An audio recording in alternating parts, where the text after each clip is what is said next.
dibuang oleh orang tua. Gak tahu apa sebabnya malah ngebuat dua gadis ini mau gak mau harus hidup di jalanan. Cuman tiba-tiba mereka itu kayak kepikiran gimana jika mereka bergantung aja kepada kalian sih. Nah jadi Bang ini nyisain kisah serang MC yang bernama Okaya Mitsuhiko yang abis diselingkuhin sama istrinya yang malah tidur sama cowok yang jadi kohainya dia di kantor sih. Ya di sini pas sudah ketahuan ya kan kata si Okaya ini tuh kayak konyol banget. Dan dikala lagi sendiri dirinya itu malah pengen keluar untuk menghibur diri. Cuman pas keluar tiba-tiba dia itu malah ngelihat ada seorang gadis yang seperti mengenal dirinya. Ya di sini si gadis ini itu kayak menangis gak tahu apa sebabnya. Sampai si Okaya itu malah diterakin sama gadis yang lain cuy. Ya di sini si Okaya bingung tapi ya si Okaya tahu kalau semuanya mereka itu sepertinya saudara satu sama lain. Ya pas cewek gal satunya itu kayak nenangin kakaknya, si Okaya menerka-nerka siapa sebenarnya mereka berdua. Nah ya di sini pas ketemu Okaya ya kan salah satu cewek gal ini itu malah bilang gitu cuy, kalau ya boleh dong izinin dia untuk menginap di rumahnya si Okaya dan sebagai ganti ya kan dirinya itu boleh aja ngelakuin eci-eci sama mereka berdua. Ya di sini si Okaya tremor berat lah ya kan, apalagi di sini ya dia tuh kagak kenal siapa sebenarnya para cewek ini. Makanya di sini para gadis ini maksa banget sama Okaya cuy. Cuman ya pas si kakaknya itu bilang ya kan kalau gak boleh ngomong seperti itu, di sini gitu cuy tangannya si Okaya itu malah ditarik sama One-chan ini dan dia tuh bilang kalau apakah senseinya itu lupa sama mereka berdua. Dan di sini barulah gitu si Okaya mengingat karena salah satu cewek ini itu manggil nama Okaya dengan panggilan Okaron, yaitu tuh kayak panggilan si Okaya dulu waktu ngajar cuy. Dan di sini si Okaya tuh baru tahu kalau ya kedua cewek imut ini adalah saudara kembar yang bernama Akari terus Nanako. Nah karena udah inget ya kan si Nanako itu refleks memeluk si Okaya disusul sama si Akari yang nyodorin opai milik si Nanako yang ukurannya itu G-cup cuy. Ya di sini si Akari bilang cuy kalau sama dirinya gak mau sama G-cup ya dia itu bisa aja merasakan F-cup miliknya. Yang karena tingkah dari si Akari ini akan si Okaya bilang kalau sama tingkah si Akari itu gak ada perubahan sama sekali meskipun udah 10 tahun lamanya mereka nggak ketemu. Nah di sini karena udah keinget ya kan si Okaya itu kayak ngebolehin mereka berdua untuk masuk ke apartemennya dan dia nanyain kalau mereka berdua bisa tahu rumahnya cuy.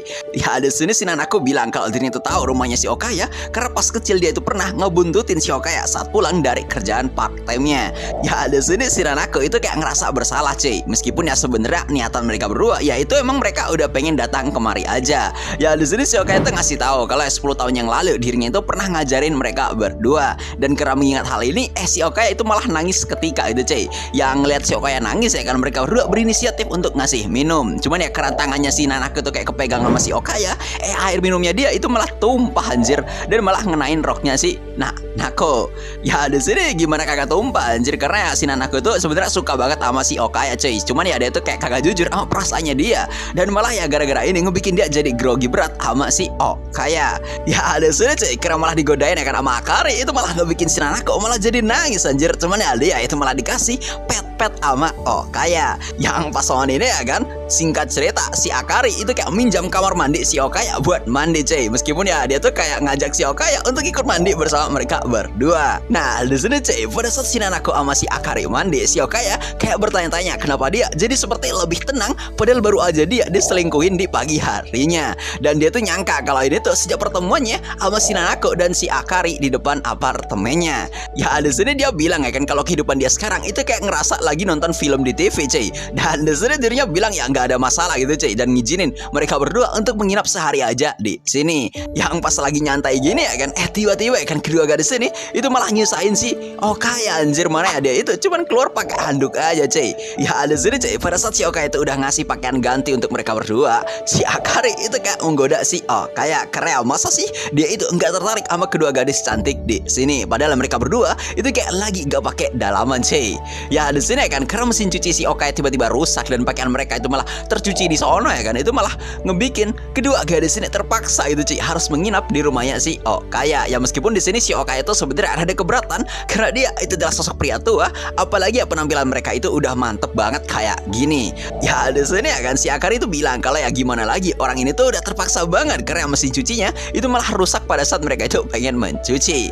Ya di sini cuy sebenarnya kan mulutnya si Akari itu kata si Nanako itu kayak udah gak sopan bermusuhan banget sama si Okaya. Sampai dia itu malah dimarahin sama si Nanako. Dan di ini akan si Okaya itu kayak lagi memikirkan gitu cuy, bagaimana nasib mereka berdua.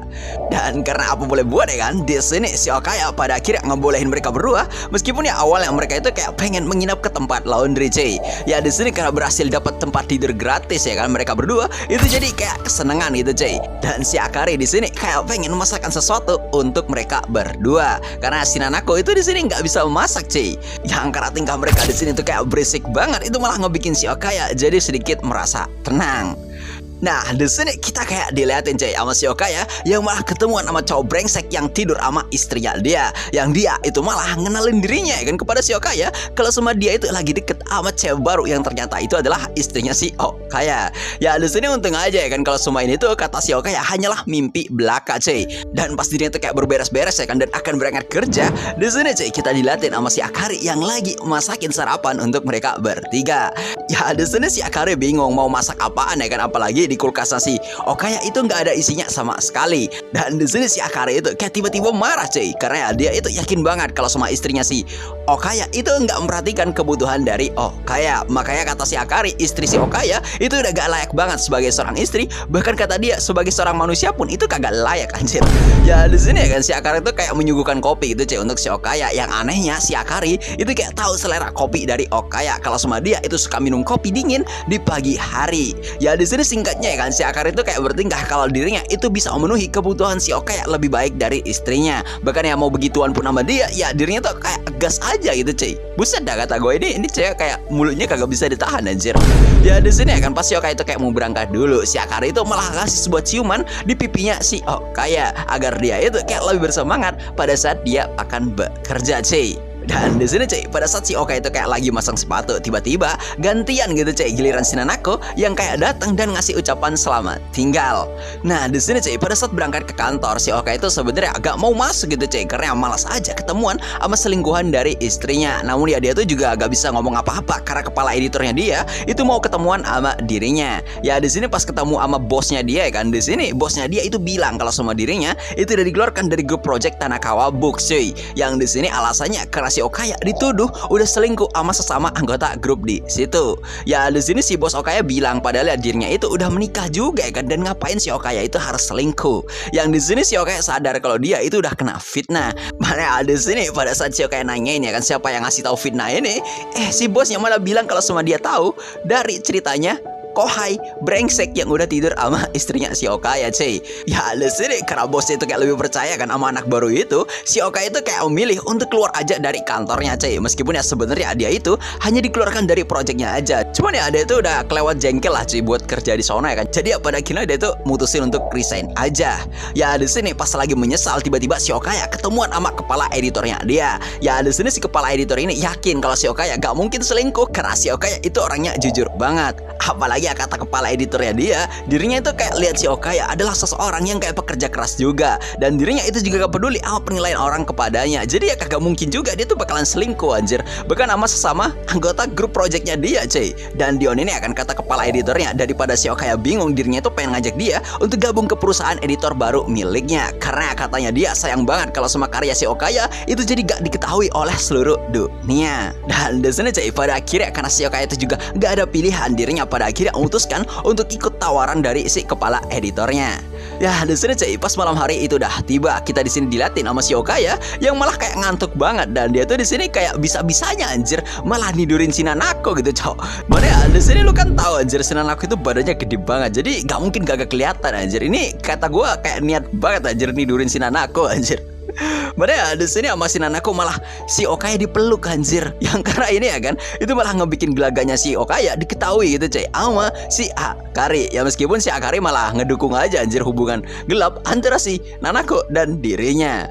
Nah di sini cuy, karena mereka berdua itu berisik ya kan, itu malah ngebikin si Nanako jadi terbangun dari tidurnya, yang malah ngebuat dia sadar kalau sama dia itu udah sekasur sama Okaya. Ya di sini singkat cerita, si Akari itu lagi masakin masakan malam untuk mereka bertiga, dan pas dicobain sama Okaya, si Okaya bilang kalau masakan dia itu enak banget. Nah di sini cuy, pada saat udah makan malam bareng, si Akari itu sama Nanako kayak kepo gimana nasib si Okaya sama istrinya, dan si Okaya bilang kalau dia itu akan segera menceraikan istrinya dia cuy, karena dia itu udah kagak cinta juga juga sama istrinya. Mana pas dia tuh kayak pengen ngajak ketemuan ya kan sama istrinya ngebahas beginian, sama istrinya kagak digubris anjir. Ya di sini ya kan pas bahas istrinya, Shiokaya ngasih tahu kalau sekarang dia itu udah resign dari perusahaan lamanya. Yang karena ini tuh malah ngebuat si Akari sama Nanako jadi kayak bersedih cuy. Tapi ya di sini kata Shiokaya tenang aja karena dia itu udah ikut sama kepala editornya di perusahaan baru miliknya. Dan dia itu juga ada simpanan uang pribadi. Jadi ya tenang aja. Ya di sini gara-gara mendengar cerita sedih ini ya kan entah kenapa itu malah ngebuat si Akari bilang kalau semua sebagai istri kedua dia itu bakalan ngurusin keuangannya si Okaya. Dan si Nanako di sini anehnya malah ngikut-ngikut juga gitu cuy. Kalau semua sebagai istri pertama dia itu akan berusaha untuk berhemat. Yang karena ini si Okaya itu bilang ya jangan ngomong begituan di hadapannya dia gitu cuy. Dan dirinya itu malah nyinggung kenapa mereka berdua itu masih ada di sini. Kan kata si Okaya dirinya itu hanya mengizinkan mereka menginap 1 hari aja di rumahnya. Ya di sini mereka berdua itu kayak bilang kalau situasinya itu rada rumit. Tapi ya yang jelas orang tua mereka itu kayak udah gak peduli sama mereka berdua. Makanya mereka berdua itu kayak minggat dari rumah tanpa ngebawa apapun cuy. Mana ya mulai dari kakek neneknya bahkan ya saudara-saudaranya itu gak peduli sama mereka berdua. Yang di sini akan gara-gara cerita sedih ini pada akhirnya Shiokaya itu kayak berniat untuk membalas budi kepada mereka berdua cuy. Dan pada akhirnya dirinya mengizinkan si Nanako dan juga si Akari untuk tinggal bersama dia aja. Dan kebutuhan mereka berdua itu akan dicukupi oleh dirinya cuy. Ya jadi gimana dari kalian yang mengenai konten kali ini? Mungkin sekian dulu untuk part 1. Menurut kalian gimana? Bisa tuangkan aja di kolom komentar ya kan. Dan ya mungkin sekian dulu. See you next time. Sampai jumpa lagi cuy.